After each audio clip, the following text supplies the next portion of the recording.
Hello everybody and welcome to episode 51 of United We Stand with Southend. Today we face Derby County, not Sunderland, as we had originally set to do. They qualified for the third round of the Carabao Cup, which means our game was moved. Now, the transfer window has closed. We have done 4 bits of business to finish off our summer activity. Fingers crossed it's all going to work out. And we started with some activity towards the end of the transfer window by bringing in Elliot Moore from Oxford United for £175,000. 30 years old, a very consistent defender, got a little bit of height about him as well at 6'3", and an experienced championship player as well. We went north of the border for our next new addition, and that is Sam Serring. He has come in from Kilmarnock on loan for the rest of the season. Basically, because of his versatility, he can play right across the back four. So if we need to make any changes at any point, Sam is your man. And he looks all right. He's played in the Premier League, so he's not half bad. We have brought in another striker, and that is Mark Harris. He has joined us on loan from Plymouth for the rest of the season. Just another body, really, in the striking department. Can play behind the striker as well. We'll talk about the change in shape shortly, just to justify why we've brought in another attacking midfield player who can also play up front as well. Can he score goals? He can. Will he score? I'm not sure. And our last addition from Bristol City is Scott Twine for £400,000. I love this guy.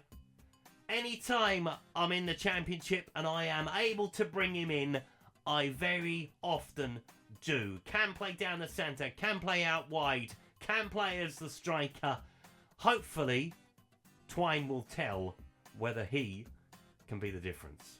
Because we have had a few batterings since we've last been together. Obviously, we were battered by Ipswich in the end. We lost away at Middlesbrough, which was disappointing. Finnazaz with our goal. Predictably, we were beaten by West Ham in the Carabao Cup. Matty Smith with our only goal. And then last time around, Alex Gilbert scored the only goal as we lost 4-1 at home to Nottingham Forest. So for the time being, at least, we have abandoned the 4-3-1-2. We have gone back to the old reliable 4-2-3-1. We've lowered the line of defence and we've become more of a mid-block. I think that's going to suit us a lot better. We've got a lot of pace on the counter. Let's use it. We've gone down to balanced as well. We will see how we get on today against Derby. So Derby currently sit in 5th place in the playoff places. We rock bottom with 2 points from our 6 games played so far. We aren't the only side without a win still, though. Sheffield Wednesday and Plymouth join us in that. West Brom are still in the bottom 3. Sunderland have moved up to 19th after a couple of decent results. Obviously, we're out of the Carabao Cup now, thanks to losing to West Ham. I don't think the board were too upset about that, losing to a Premier League side. But yeah, we now focus, at least until January, on the league, which is our prime target, really. We need to stay above this dotted line. We need to start winning football matches. That's the main thing. Can we start it today? As here are the 2 starting lineups of Zetterstrom starts in goal for Derby. Rolson, Sanderson, Cashin, Fury, Ratton, Gudmundsson, Zambrino, Butler, Harney with Breen looking like he's alongside him. I'm not too sure. As we start with Cox in goal. Scott Twine is in at right back. He's out on the wing. Moore, Gilbert, Burrows, Azaz, Sibley, Lindsay, Bradley, Sang with Dan Kemp leading the line on his own. And with no Colby Bishop at the moment, he is out. Dan Kemp has been our only striker to score a goal so far this season. It is 4-4-2 for Derby. Interesting. Didn't think that was going to be the case. So 4-2-3-1 for us. A new formation. We tried it against Nottingham Forest. Didn't exactly work. But Derby County are not as good as Nottingham Forest. And that's a really controversial thing to say between the history of those two clubs. But anyway, I've said it now. Come on. Let's see what we can do. Can it be lucky number 7? Can we get our first win back in the Championship? Otherwise, I fear we are doomed. And if you know Dad's Army, which most of you probably won't, check it out. It's a very good sitcom series from the 1960s and 70s. And I daren't try the Scottish accent. Hey, we've played 11 minutes and we haven't conceded a goal yet, so, you know. Small wins. If we make the football a little bit less entertaining, then, I mean, we just want to stay up, don't we? Scott Twine with a free kick. He's good at these. Just over the bar. Said that about Harrison Burrows. Did exactly the same thing. Zambrano with the free kick towards the back stick. Can we win the header? We can. Burrows flicks it on. And Gilbert is going to pick us up and get us on the counter. Is he going to do anything with it? I'd come back if I were you. To be fair, Scott Twine is behind him, backing him up. Come on, Scott. It's all on you. Oh, ball into the penalty. A penalty! Dan Kemp down inside the box. Cash in with the challenge. We take it. Dubious decision or not.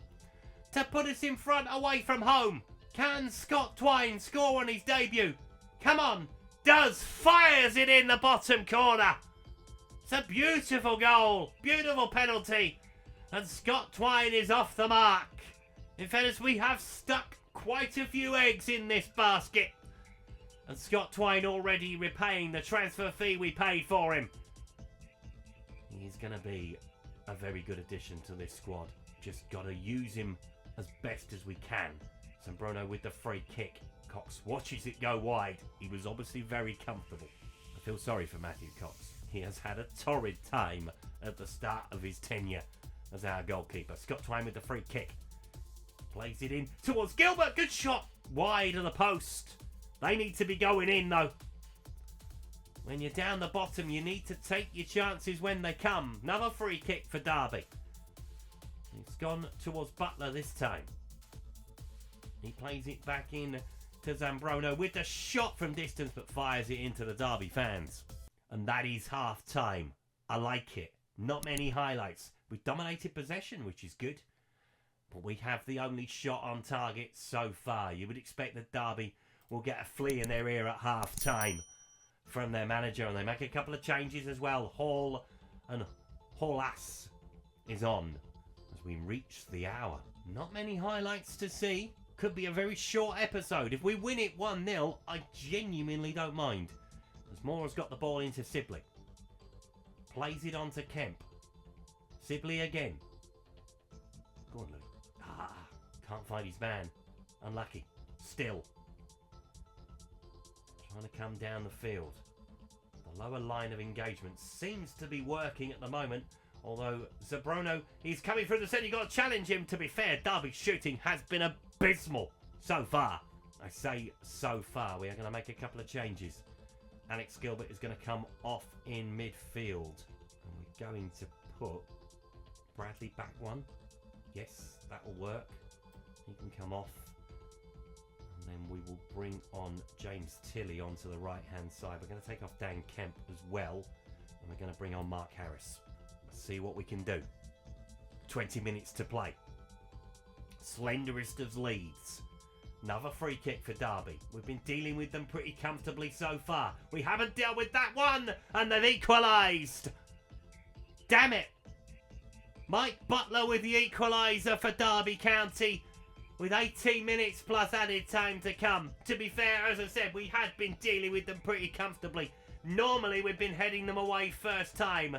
This time the ball bounces around. Butler gets away from Moore. Fires it beyond Cox. And he's just gone off as well, Butler. That's really annoying. Derby have a throw. Bit of encouragement on the field from me. As the ball comes into the penalty area. Looking for Steele. Twine gets it away. Come on. Don't creak. As Hall gets the shot away. Oh, for goodness sake. And Derby turn it round. Hall puts them in front. Came on at half time. I said they were going to be better. They've found their shooting boots as well of Derby County. As we are staring another defeat in the face now. And it's not good news for us. I don't know. Just don't go near him. You're supposed to press. Come on. we're going to make a change. Harrison Burrows is going to come off. We're going to bring Bagan on for him. Do we make another change elsewhere? Let's bring on James Carragher. Bear with me. See what a back five can do in this kind of position. Put Azaz back there, but allow him to go further forward. See if that does anything. Let's give Sang license to go. We might as well. Tinker, tinker, tinker. See what it does. To be fair, I think we were lucky to be in front with the penalty. It looked like a dubious decision, as it said along the bottom of the screen. To be fair, they are fifth in the table. Cox is going to come and claim. We've got 3 minutes plus added time to find an equaliser. He's telling his players to calm down. Fair enough.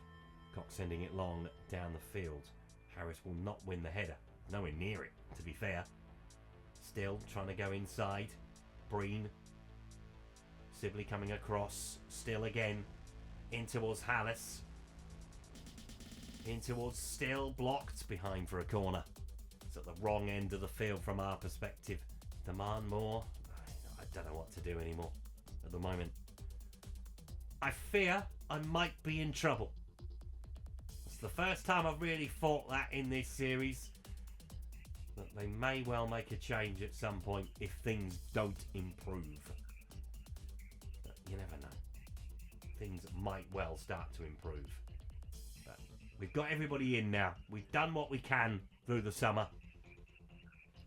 It's my fault we're in this position. We looked at a lot of players in the summer trying to make decisions. In the end, some of them didn't work out. Some of them wanted too much money. We're just maybe looking at the wrong sort of player for where we are and where we're probably going to be. But hey, we bought Scott Twine in, and he fancied the challenge down the bottom. And that's the thing when you're in a relegation battle. You need people who want to be here to fight. 4 minutes of added time. Are we going to see a final chance for us today? No, it's going to be Derby's chance to finish it all off unless we can get it forward. Ball going long, and that is it. Derby County beat us by 2-1. To be fair, we did well for long periods of the game. It was the final 15 minutes that cost us as we go another championship game without a win. And I was going to say the good news is we're not being cut adrift, but we are a little bit now. We are 4 points off of safety, but we've only played 7 games. There are 39 left to play. There is plenty of time to turn this around, hopefully. And I thought I'd have a quick peek where I am in the job security ranking. Stable. So not very secure like we have been in the past, not untouchable like we have been in the past. Just stable. Not good, is it? But we will dust ourselves down and we will go again. Norwich City next time. Birmingham City. Luton Town. It doesn't get any easier, does it? As we're going to take on Sunderland. We are going to come back for that one because they're still in that sort of bottom third of the table. The 3 that we're playing in between. Let's see where they are actually. Norwich 13th, Birmingham 2nd, Luton top. Fantastic. Thank you so much for watching today's video. If you've enjoyed it, please leave a like on it. Subscribe to the channel if you haven't done so already. And I will see you next time. I'm going to go for a lay down after seeing that. Goodbye.